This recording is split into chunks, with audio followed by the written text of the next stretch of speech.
చంద్రబాబు నాయుడు తన స్వలాభం కోసం పవిత్రమైన తిరుపతి లడ్డు మీద నింద వేసి ఈ రోజు శ్రీవారి భక్తులందరి మనోభిప్రాయాల్ని దెబ్బతీశాడు.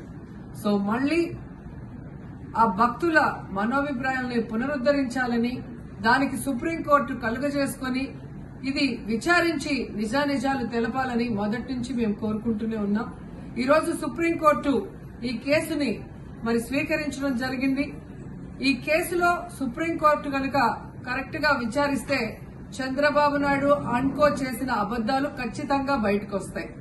ఎందుకంటే మీరే చూశారు, చంద్రబాబు నాయుడు లాంటి వాళ్ళు ఒక సీఎం స్థాయిలో ఉండి తప్పు జరిగిందా లేదా అని విచారణ చేయకుండా, ఎటువంటి సాక్ష్యాధారాలు లేకుండా కేవలం జగన్మోహన్ రెడ్డి గారిని టార్గెట్ చేయాలి, ఆయన మీద నింద వేయాలి, ఆయన్ని హిందువులకి దూరం చేయాలన్న ఒక దురుద్దేశంతోనే ఈ యొక్క కామెంట్ చేశాడు అనేది స్పష్టం కాబోతుంది.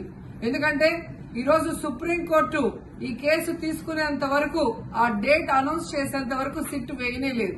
అంటే ఉన్నత స్థాయి విచారణ ఎక్కొట్టాలి, ఉన్నత స్థాయి విచారణ జరిగితే తాను చెప్పిన అబద్దం బయటపడుతుందన్న భయంతో సిట్ ని హడావిడిగా ఏర్పాటు చేయడం మనం అందరం కూడా గమనించాలి. ఈ రోజు మొదటి నుంచి మాకు సిట్ మీద ఎందుకు నమ్మకం లేదు అంటే, తన పరిధిలో ఉన్న సిట్ ని చంద్రబాబు నాయుడు వేస్తే ఆల్రెడీ తను ఒక జడ్జిమెంట్ ఇచ్చేశాడు కాబట్టి దానికి లోబడే అధికారులు అబద్దాలు మాట్లాడతారు, నిజాలు చెప్పరు.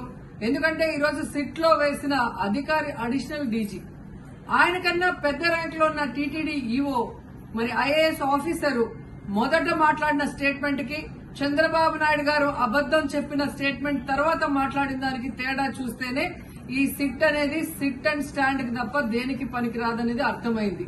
అందుకే మేము మొదటి నుంచి అడిగాము, సుప్రీంకోర్టులో విచారణ జరగాలి, సిబిఐకి డైరెక్షన్ ఇచ్చి విచారిస్తే ఖచ్చితంగా మత కల్లోలాలు సృష్టించాలనుకున్న చంద్రబాబు నాయుడు అన్కో అందరికీ కూడా బుద్ధి చెప్పే అవకాశం దొరుకుతుందని.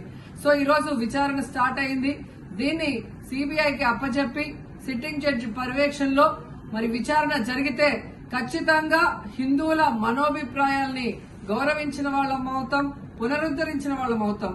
లేకపోతే చంద్రబాబు నాయుడు వేసిన ఈ నింద పవిత్రమైన లడ్డూని తినాలా వద్దా, దీంట్లో కలిసిందా లేదా అన్న అనుమానంతోనే భక్తులందరూ కూడా ఈరోజు లడ్డూ తినకుండా వెళ్లిపోతుంటే ఒక తిరుపతి అమ్మాయిగా చాలా బాధేస్తుంది.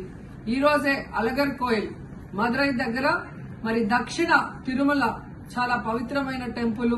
ఇక్కడ భగవంతుడిని కోరుకున్నాను, ఖచ్చితంగా సుప్రీంకోర్టు ఇన్వాల్వ్ అయి ఈ కేసుని విచారించాలి. తప్పు చేసిన వాళ్ళని, అలాగే తప్పుడు స్టేట్మెంట్ ఇచ్చిన వాళ్ళందరూ ఎంత పెద్ద పొజిషన్ లో ఉన్నా కూడా వాళ్ళని శిక్షించాలి అని భగవంతుడిని కోరుకున్నాను, సుప్రీంకోర్టుని కోరుకుంటున్నాను.